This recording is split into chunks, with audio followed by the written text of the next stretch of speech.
नमस्कार दोस्तों, मैं प्रोफेसर सुभाष चंद्र, हिंदी विभाग, कुरुक्षेत्र विश्वविद्यालय कुरुक्षेत्र से आपका स्वागत करता हूं आज के इस पाठ में। आज के हमारे पाठ का विषय है भक्तिकाल की परिस्थितियां। हिंदी के आदिकालीन साहित्य से परिचय के बाद हम जानेंगे हिंदी साहित्य के भक्तिकाल के बारे में। भक्तिकाल का समय सन 1400 से सन 1650 तक माना जाता है। इस काल में निर्गुण एवं सगुण भक्ति काव्य धाराएँ हैं व परंपराएं विकसित हुई। भारत की तकरीबन सभी भाषाओं हिंदी, पंजाबी, गुजराती, मराठी, बंगला, तमिल, मलयालम और कन्नड़ में भक्ति साहित्य रचा गया। हिंदी में ज्ञानाश्रयी, प्रेमाश्रयी, राम भक्ति और कृष्ण भक्ति काव्य धाराओं में कबीरदास, रविदास, सूरदास, मलिक मोहम्मद जायसी, तुलसीदास, मीरा जैसे महान रचनाकार हुए, जिनके साहित्य ने भारतीय समाज की आकांक्षाओं को वाणी देकर लोक जीवन में आशा का संचार किया। इस काल के साहित्य के महत्व को देखते हुए इसे हिंदी साहित्य का स्वर्ण युग कहा जाता है। इस जीवंत साहित्य सृजन की प्रेरणाओं, संकल्पों और सरोकारों को समुचित रूप में जानने के लिए तत्कालीन राजनीतिक, सामाजिक, आर्थिक, धार्मिक और सांस्कृतिक परिवेश पर एक दृष्टि डालना जरूरी है। राजनीतिक परिस्थितियों व शासन की दृष्टि से सन 1526 ईस्वी में मुगल वंश के शासक बाबर ने दिल्ली के शासन की बागडोर संभाली। इससे पहले लोदी वंश का शासन रहा। सन 1398 में तैमूर लंग ने दिल्ली पर आक्रमण किया था। उस समय के शासक महमूद तुगलक दिल्ली छोड़कर भाग गया था और आसपास के जमींदारों ने अपने को स्वतंत्र घोषित कर दिया था। इस दौरान कुछ समय तक सैयद वंश का शासन भी रहा। यह कहना अतिशयोक्ति नहीं है कि 15वीं शताब्दी क्षेत्रीय शासकों का युग है। इस काल में राजस्थान और मेवाड़ की उन्नति हुई। महाराणा लाखा, चूड़ा और कुंभा के शासनकाल में यह प्रमुख शक्ति केंद्र बना। मालवा, गुजरात, बंगाल और कश्मीर के शासक अपना स्वतंत्र अस्तित्व बनाए हुए थे। सन 1451 में दिल्ली पर अफगान सरदार बहलोल लोदी का शासन स्थापित हुआ और उसके बाद सन 1489 से सन 1517 तक सिकंदर लोदी का शासन रहा। सिकंदर लोदी ने धौलपुर और ग्वालियर को जीतकर अपने राज्य में मिला लिया। उसने आगरा शहर बसाया और इसे अपनी दूसरी राजधानी बनाया। सिकंदर लोदी की मृत्यु के बाद सन 1517 में इब्राहिम लोदी शासक बना। इब्राहिम की शक्ति को कम करने के लिए अफ़गान दौलत खां लोदी और राजपूत राणा सांगा ने बाबर को भारत आने का निमंत्रण दिया। बाबर पहला मुगल सम्राट था जिसने सन 1526 ईस्वी में पानीपत के मैदान में इब्राहिम लोदी की सेना को हराकर मुगल शासन की स्थापना की थी।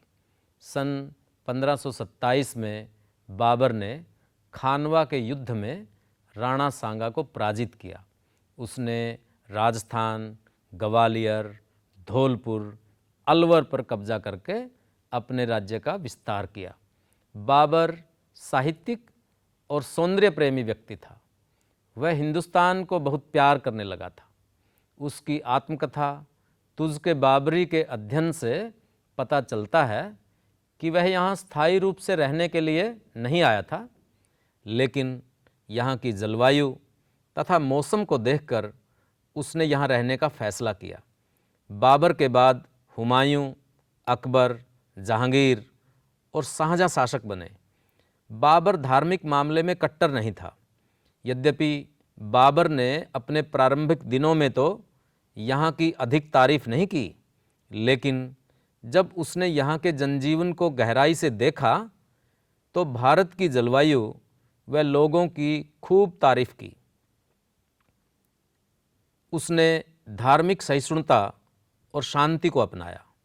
इसीलिए उसने अपने बेटे हुमायूं को वसीयत में लिखा था, बेटा, इस हिंदुस्तान में बहुत से धर्म हैं।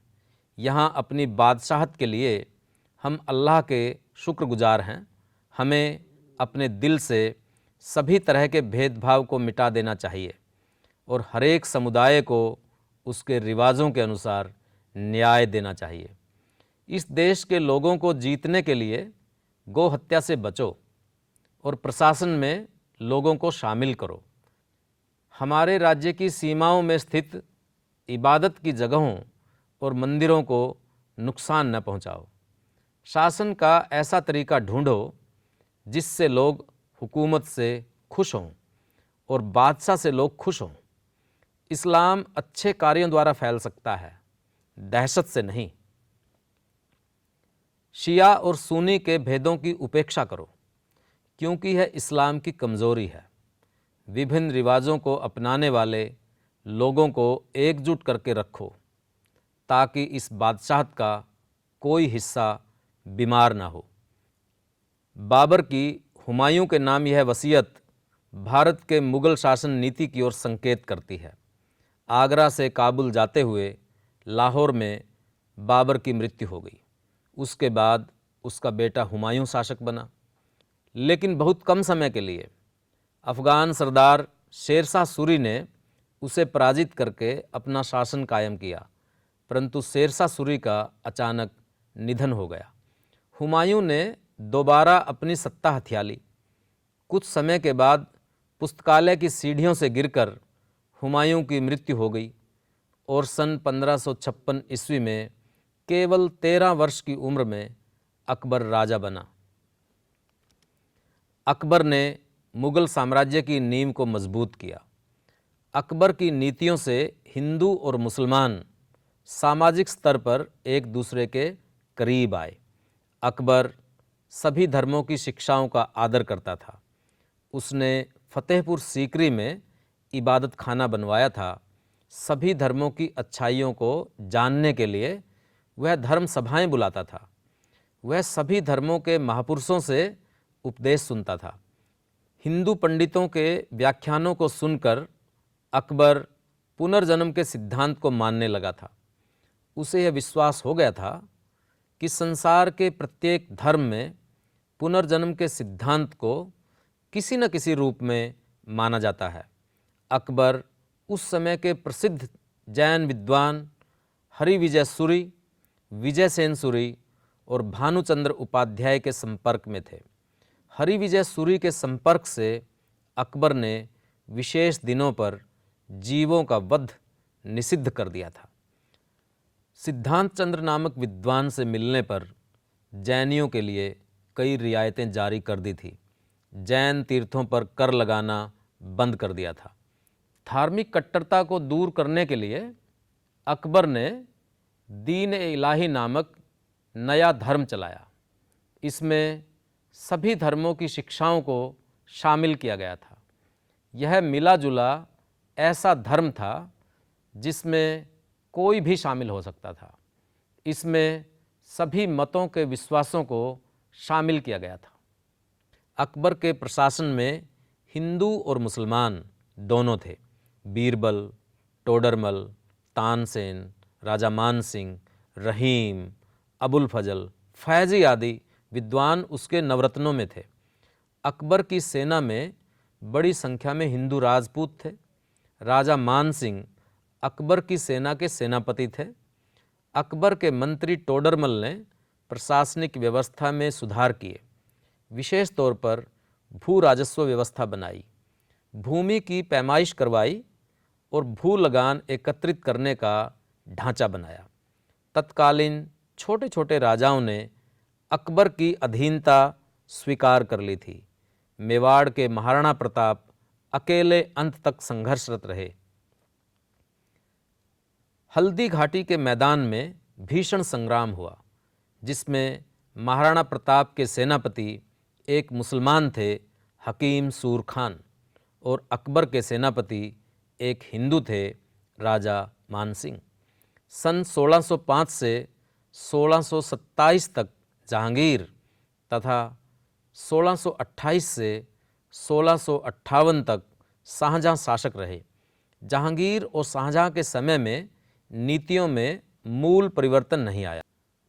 तुर्क शासन के बाद भारत की सामाजिक, आर्थिक और राजनीतिक परिस्थितियों में महत्वपूर्ण परिवर्तन आरंभ हुए।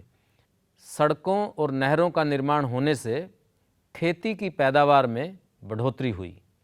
सिंचाई में रहट का व्यापक रूप से प्रयोग आरंभ हुआ, जिससे नदियों के किनारे, विशेष रूप से पंजाब और दोआब के क्षेत्र में कपास और अन्य फसलों की पैदावार में वृद्धि हुई।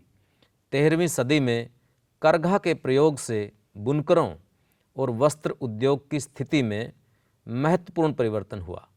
इसी तरह रुई धुनने में तांत का प्रयोग जनसाधारण के लिए महत्वपूर्ण बन गया। कपास ओटने में चरखी का भी प्रयोग शुरू हुआ। कपड़े की रंगाई और छपाई की भी इसी बीच व्यापक उन्नति हुई। मध्य एशिया से सीधे संपर्क के कारण भारत के व्यापार का भी बहुत प्रसार हुआ। इस दौरान शहरों का उदय हुआ। दिल्ली, आगरा, बनारस, इलाहाबाद, पटना जैसे शहरों का विस्तार हुआ। ये व्यापारिक केंद्रों के तौर पर स्थापित हुए। गांव और शहरों में जो अलगाव था वह समाप्त हुआ, उनके बीच संबंध स्थापित हुए। इन नई परिस्थितियों के कारण व्यापारियों और कारीगरों का सीधा संबंध और गहरा हुआ। इस युग में सड़कों का निर्माण हुआ। शेरशाह सूरी ने जीटी रोड बनवाया। मुगल शासकों ने सड़कों के किनारे व्यापारियों के ठहरने के लिए धर्मशालाओं का निर्माण करवाया। लुटेरों और डाकुओं से व्यापारियों की रक्षा के इंतजाम भी किए। यातायात की व्यवस्था और सुरक्षा से व्यापार को बढ़ावा मिला। इस युग में किले और महलों का निर्माण हुआ, जिससे बड़ी संख्या में शिल्पी वर्ग तैयार हुआ। समाज में वर्ण व्यवस्था व जाति प्रथा जनित ऊंच नीच विद्यमान थी। वर्ण व्यवस्था के लाभार्थी इसके नियम कठोर करने की जुगतें लड़ा रहे थे, लेकिन इससे पीड़ित निम्न वर्गों की ओर से इसे कड़ी चुनौती मिल रही थी। भारतीय समाज में स्त्री की दशा भी चिंताजनक थी। सामंती समाज में उसका स्वतंत्र व्यक्तित्व स्वीकार नहीं हुआ था। ग्रामीण जीवन में घोर दरिद्रता के वर्णन इस समय के साहित्य में मौजूद हैं। अकाल आदि प्राकृतिक आपदाओं से सामाजिक जनजीवन त्रस्त था। शासकों के अत्याचारों के कारण किसान विद्रोह भी हुए, जिनको शासकों ने बेरहमी से कुचल दिया। 15वीं शताब्दी तक आते आते हिंदू और मुस्लिमों के बीच सामंजस्य की भावना निर्मित हुई। जीवन के हर क्षेत्र में आदान प्रदान हो रहा था। इन समुदायों के बीच विवाह संबंध भी होने लगे थे। कश्मीर के सुल्तान शाह मीर के पूर्वज हिंदू थे। उन्होंने अपनी लड़कियों का विवाह हिंदू सामंतों से कर दिया था। लड़के उल्ले शेर का विवाह हिंदू सेनापति की लड़की से हुआ, लेकिन यह वैवाहिक संबंध सामंत वर्ग तक सीमित थे। जन सामान्य में जाति पाति की भावना अधिक दृढ़ थी। इस काल में विविध धर्म और संप्रदायों का प्रचलन था। वैष्णव धर्म अपनी जड़ें मजबूत कर रहा था। दक्षिण में अलवार संतों ने भक्ति का प्रचार एवं प्रसार किया, जिसमें विष्णु की भक्ति को अधिक महत्व दिया गया। विष्णु के अवतारों में राम और कृष्ण की स्थापना हुई। विष्णु के अवतार श्री कृष्ण की उपासना के विविध संप्रदाय बने। सूफी धर्म की जड़ें भी मजबूत हो रही थी। लाहौर, मुल्तान, उच्च, सरहिंद, हांसी, समाना, पानीपत, करनाल, दिल्ली और अजमेर सूफियों के महत्वपूर्ण केंद्र थे। सूफियों की खानकाहों में मुसलमान ही नहीं, हिंदू भी जा सकते थे।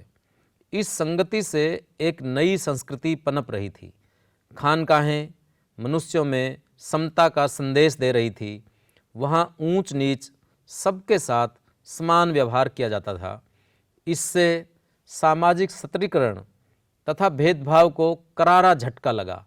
निरअहंकार सूफी संत भारतीय जनता को अच्छे लगने लगे थे। इस्लाम धर्म के अनुयायियों में जाति के आधार पर स्त्रीकरण व भेदभावकारी व्यवस्थाएं और परंपराएं नहीं थी। इसने जाति व्यवस्था से अपमानित व तिरस्कृत लोगों को अपनी ओर आकर्षित किया। सूफियों के एकेश्वरवाद और मानवों में समानता व भाईचारे के संदेश ने परंपरागत तौर पर चली आ रही सामाजिक मान्यताओं को बदल कर रख दिया। मुगल शासकों का सभी धर्मों के प्रति आदर था। वे सभी मतों के अनुयायियों की मदद करते थे। खोर कट्टर माने जाने वाले मुगल शासक औरंगजेब के हिंदू धर्म स्थलों को अनुदान देने के प्रमाण हैं।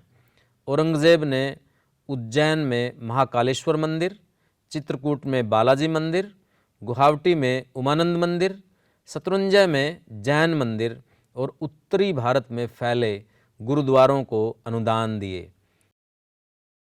अहमदाबाद के जैन मंदिर के न्यासियों के पास आज भी औरंगजेब का रुक्का है, जो उस समय एक जैन मुनि को दिया गया था। इस मंदिर के निर्माण का श्रेय औरंगजेब को ही है। इलाहाबाद नगर पालिका में सोमेश्वर नाथ महादेव मंदिर के लिए जागीर और नगद उपहार दिए और साथ में यह हिदायत दी कि यह जागीर देवता की पूजा और भोग के लिए दी जा रही है। भक्तिकाल के संतों ने परंपरागत तौर पर प्रचलित संस्थागत हिंदू धर्म और इस्लाम की संरचनाओं के स्थान पर नई प्रणालियों को विकसित किया। वे दोनों धर्मों के धार्मिक आडंबरों और पाखंडों का विरोध करते थे। धर्म के दायरे में रहते हुए भी उसको नई तरह से व्याख्यायित करने की जद्दोजहद की अभिव्यक्ति संत साहित्य में होती है। साहित्य की दृष्टि से यह समृद्धि का काल है। संस्कृत, हिंदी, फारसी के साथ समस्त आधुनिक आर्य भाषाओं में साहित्य रचना हो रही थी।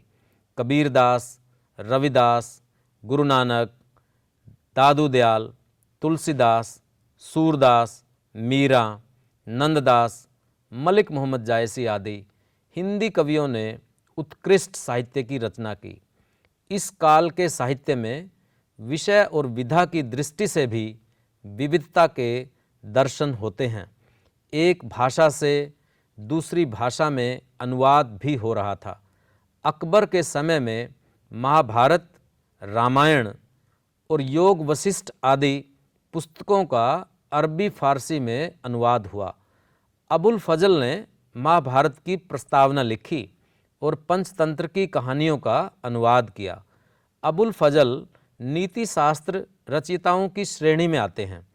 आईने अकबरी लिखी, जिसमें अकबर का जीवन या इतिहास नहीं बल्कि उसमें राजा के गुणों व कार्यों का निरूपण है। बादशाहों तथा राजाओं के आश्रित कवियों ने प्रशस्ति, श्रृंगार, रीति नीति आदि से संबंधित मुक्त और प्रबंध दोनों प्रकार की रचनाएं की हैं। लोक जीवन में प्रचुर मात्रा में साहित्य लिखा जा रहा था। इस साहित्य में लोक जीवन के जीवंत चित्रों के साथ तत्कालीन जनजीवन की आकांक्षाओं को अभिव्यक्ति मिली है। भक्ति काल को साहित्य की दृष्टि से स्वर्ण युग कहा गया है। इस काल में भारत की लगभग सभी भाषाओं का साहित्य सृजन हुआ है। भक्ति साहित्य में हृदय, मन और आत्मा की भूख शांत करने की क्षमता है। ऐसा तेजस्वी साहित्य चेतनशील, संघर्षरत समाज में ही संभव है। भक्ति काल का तेजस्वी काव्य सांस्कृतिक समन्वय की स्थितियों से उपजा है। न कि सांप्रदायिक द्वेष व घृणा से। मुसलमानों के आगमन से यहाँ के लोगों के जीवन में नई दृष्टि का संचार हुआ, नई नई वस्तुओं से वाकिफ़ हुए। कबीर, नानक, गुरु रविदास व अन्य संतों की कविताओं में जो नज़र आती है, मुग़ल सम्राट शाहजहाँ का सबसे बड़ा बेटा दारा शिकोह अरबी, फारसी और संस्कृत का विद्वान था। दारा शिकोह ने बनारस में संस्कृत के प्रकांड पंडितों की सहायता से उपनिषदों का अध्ययन किया। दारा शिकोह ने मजमा-उल बहरीन यानी दो महासागरों का मिलन नामक पुस्तक लिखी, जो हिंदू धर्म और इस्लाम धर्म के मेल पर आधारित है। दोनों धर्मों की तुलना करके दोनों में समानता को दर्शाया है। उसने कुरान और वेद व उपनिषदों में समानता खोजी, दोनों के ज्ञान को ही ईश्वरीय ज्ञान माना और दोनों के ज्ञान का आदर किया। दारा शिकोह अनेक तत्वज्ञानियों, ब्राह्मणों और सन्यासियों के पास गया। उसने धर्म के बाहरी आडंबरों को परमात्मा की प्राप्ति में बाधक माना, आंतरिक शुद्धता पर जोर दिया। उन्होंने कहा, बहिस्तांजा की मुल्लाए न बाशद, जी मुल्ला शोरो गोगाए न बाशद, अर्थात स्वर्ग वहाँ है जहाँ मुल्ला नहीं होता, जहाँ मुल्ला का कोलाहल सुनाई नहीं पड़ता। इसी काल में हिंदू और मुस्लिम समुदाय एक दूसरे के निकट आए और सांस्कृतिक आदान प्रदान से साहित्य, संगीत, चित्र तथा भवन निर्माण के साथ साथ अन्य कलाओं में एक नई ताजगी आई। भक्ति काल के परिवेश को साहित्य और कलाओं के अनुकूल ही कहा जाएगा। इस युग में इतनी मात्रा और गुणवत्ता की दृष्टि से पर्याप्त साहित्य लिखा गया। लोक जीवन से जुड़ाव इस साहित्य की सबसे बड़ी ताकत है। राज दरबारों में भी जो साहित्य लिखा जा रहा था, वह भी प्रशस्ति वाचन नहीं, बल्कि साहित्य की गरिमा के अनुकूल ही है। हिंदी साहित्य के भक्ति काल में संतों, सूफियों, राम भक्ति और कृष्ण भक्ति काव्य धाराओं में विपुल साहित्य की रचना हुई है, जिस पर भक्तिकालीन परिवेश का गहरा प्रभाव है। भक्तिकालीन साहित्य तत्कालीन समाज के अंतर्विरोधों, विसंगतियों के साथ साथ मानवीय क्षमताओं की सृजनात्मक अभिव्यक्ति ही तो है।